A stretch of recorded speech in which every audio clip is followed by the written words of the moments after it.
এতগুলো মানুষ মরেছে। একটা শিশু সে ছাদে খেলতে গিয়েছিল, তাকে গুলি করে হত্যা করা হয়েছে। ব্যথা লাগবে না? ব্যথা লাগবে না ভাই? আসসালামু বন্ধুগণ, আজকে নতুন একটা নিউজ হাজির হয়েছি। এশিয়ান হচ্ছে বর্তমান সময়ে যে আন্দোলন করতেছে সরকারের পক্ষ থেকে এবং আন্দোলনের বিষয়কে নিয়ে আসে অনেক অভিনেতারা কিন্তু তাদের মতামত জানাচ্ছে এবং একজন বাসার সাহেব তিনি কি বলেছেন সেই বিষয়ে বিষয় নিয়ে আসে যে ছাত্র আন্দোলনের বিষয়টি নিয়ে।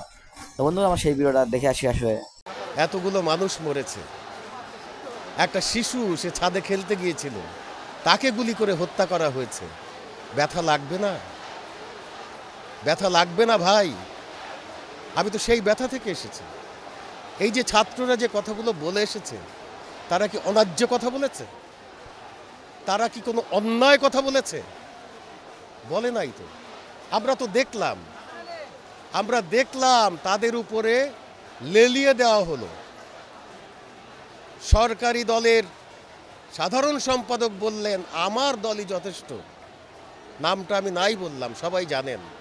তারপর থেকেই তো মারামারি, কাটাকাটি, হানাহানি, খুনাখুনি, এই খুন তো চলছেই। তারপরেও আমি ঘরে বসে থাকব? আমি তো একজন সচেতন নাগরিক হিসাবে নিজেকে মনে করি। একজন শিল্পীর কাজটা কি? অন্যায়ের বিরুদ্ধে কথা বলা, ন্যায্যতার পক্ষে কথা বলা।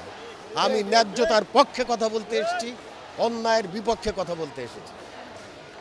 যে এই ধরনের স্নাইপার বাংলাদেশ সেনাবাহিনীতে আছে বলে আমার সন্দেহ হয়।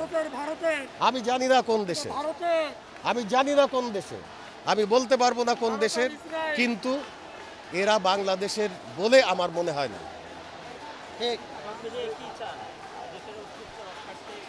দেশের অস্তিত্ব রক্ষার্থে সরকার অতি সত্বর এই মুহূর্তে তার বাহিনীগুলিকে ব্যারাকে ফিরিয়ে নিয়ে যাক,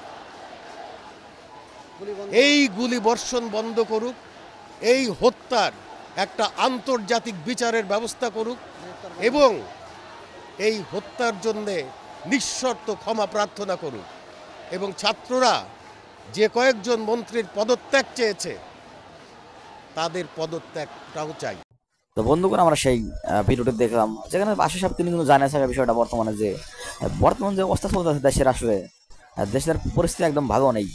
কারণ স্টুডেন্টরা আসলে দাবি করতেছে আসলে সরকার পদত্যাগ চাই। আসলে বর্তমান সময় আসলে স্টুডেন্টরা সবাই কিন্তু সবার কিন্তু যার জায়গা থেকে তারা কিন্তু প্রতিবাদ করতেছে এই বিষয়টি নিয়ে। আসলে আপনাদের কি মনে হয় অবশ্যই কোনো জানাবে আসলে সরকারি পদত্যাগ হওয়া উচিত কিনা, অবশ্যই কোনো কিছু জানাবে। তো আসলে শেষ দেখাবো অন্য কোনো নিউজে।